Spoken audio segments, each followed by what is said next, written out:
Dionysus is a significant and multifaceted figure in ancient Greek mythology, known primarily as the god of wine, celebration, ecstasy, and the theater.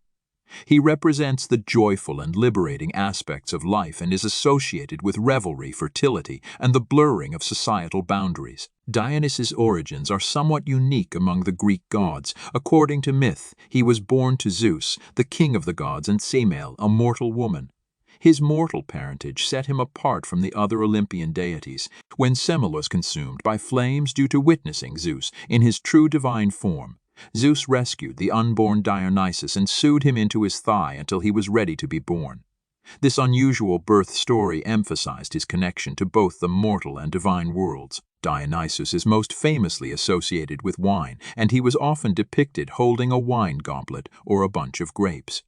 Wine was seen as a gift from Dionysus to humanity, and its consumption was believed to bring people joy, relaxation, and a temporary escape from the stresses of life. As the god of wine and ecstasy, Dionysus was linked to the Dionysian mysteries, secretive and ecstatic religious rituals that involved music, dance, and the consumption of wine.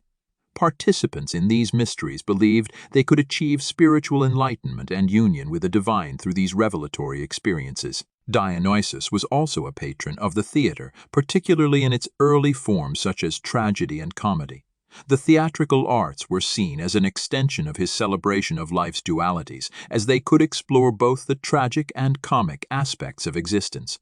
His presence is still evident in the term Dionysian to describe the spontaneous, emotional, and unrestrained aspects of artistic expression, in contrast to the Apollonian, which represents order, reason, and restraint. Dionysus was often depicted as a youthful and effeminate figure, emphasizing the fluidity of gender roles and identities, which was a central aspect of his worship.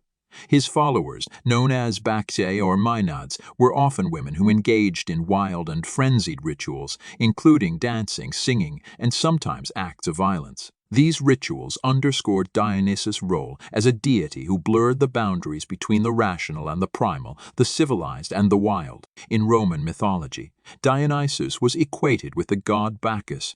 His influence extended beyond antiquity and into various cultural and artistic movements that celebrate the exploration of human passion, desire, and creativity. The concept of Dionysus continues to inspire discussions about the balance between restraint and abandon, order and chaos, and the transformative power of art and ecstasy in human life.